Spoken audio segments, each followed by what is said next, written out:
వందే రాజా వందే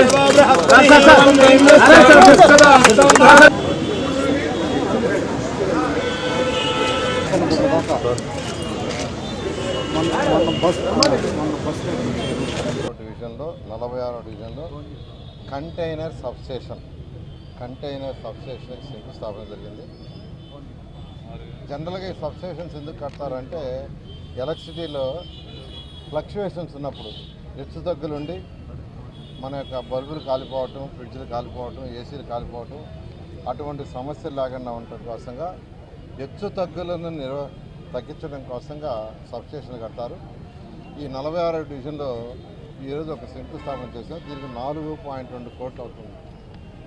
ఇది స్పెషాలిటీ ఏంటంటే container substation.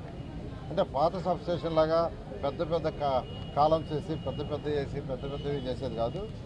చిన్న ఏరియాలో అంటే ఒక సబ్స్టేషన్ కట్టాలంటే 10 ఎకరాలు కావాలి. కానీ ఇప్పుడు కట్టే సబ్స్టేషన్కి 4 నుంచి 5 ఎకరాలు. ఇదంతా ఇండోర్. ఎందుకంటే టెక్నాలజీ మారిపోయింది, లేటెస్ట్ టెక్నాలజీ వచ్చింది. మన ముఖ్యమంత్రి గారు అయితే టెక్నాలజీని ఉపయోగించి ఏదైనా చేయమంటున్నారు. ఆ నేపథ్యంలోనే ఈరోజు నెల్లూరులో మొదటిది ఫస్ట్ కంటైనర్ సబ్స్టేషన్. అంటే చాలా తక్కువ సైట్లో హై టెక్నాలజీతో ఇండోర్లో ఉండేది కట్టారు.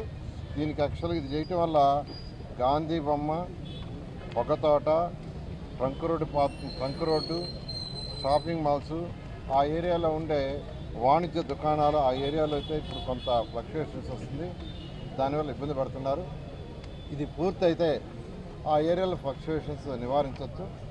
ఇది 4 నెలల్లో పూర్తి చేస్తామని అధికారులు చెప్పడం జరిగింది. ఇది రిమోట్తోనే ఆపరేట్ చేస్తారు.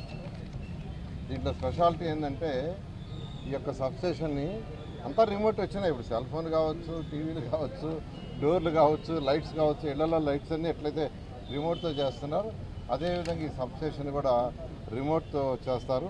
దాదాపు దీనివల్ల 5,000 హౌసెస్ ఉండే ఏరియాకు మొత్తానికి స్వచ్ఛమైన అంటే నిరంతరాయంగా వచ్చే